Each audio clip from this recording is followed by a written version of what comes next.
Hello, everyone. This is Lelia from Rinpac.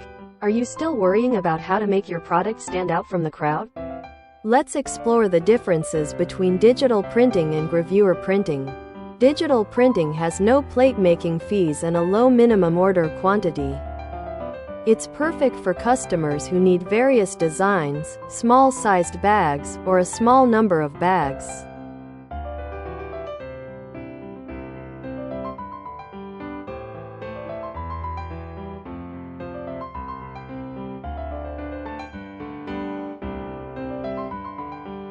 When you need a large number of large-sized bags, gravure takes the lead.